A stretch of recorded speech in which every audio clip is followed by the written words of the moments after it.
የአላዛር መቃብር ውስጥ ነው ያለሁት። ብዙ ጊዜ እዚህ ቦታ ስመጣ በጣም ሰልፍ ስለሚበዛ እኔ ውስጥ ገብቼ አልሳለም፣ ከውጭ ነው። ምክንያቱም አላዛርም ወጥቷልና እሱ የሞተና የተቀበረው ቆጵሮስ ነው በሚል ያው ስንፍናዬም እንዳለ ሆኖ ረጅም ሰልፍ ስለሆነ ከውጭ ተሳልሜ ነው የምመለሰው። ዛሬ እዚህ ቦታ ላይ ስመጣ አንድ ነገር ሀሳብ ብልጭ አለልኝ። ምንድነው አላዛር ከሞተ በኋላ ይህንን መቃብር ሰዎች መጥተው በጣም ይጎበኙታል፣ ፎቶ ይነሳሉ። ክርስቶስ ሲያስነሳ ሰዎች መቃብርህን ይጎበኛሉ።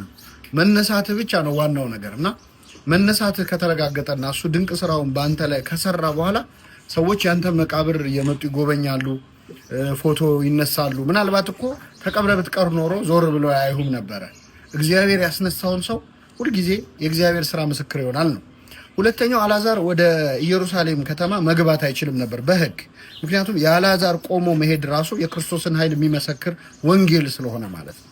እግዚአብሔር በእኛ ድንቅ ስራውን የሰራ እንደሆን ሌላ ንግግር መናገር ሳያስፈልገን እኛ ራሳችን የእግዚአብሔር ኃያልነት ምስክሮች እንሆናለን።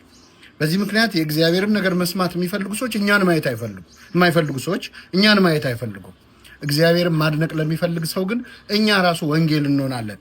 አላዛር ቆሞ መሄዱ ብቻ ራሱ የክርስቶስን ኃይል ያሳይ ነበር። ይሄ በብዙዎቻችን ህይወት ሳይገጥመን አይቀርም። እኛ ቆመን መሄዳችን በራሱ ለሱ ኃያልነት ምስክር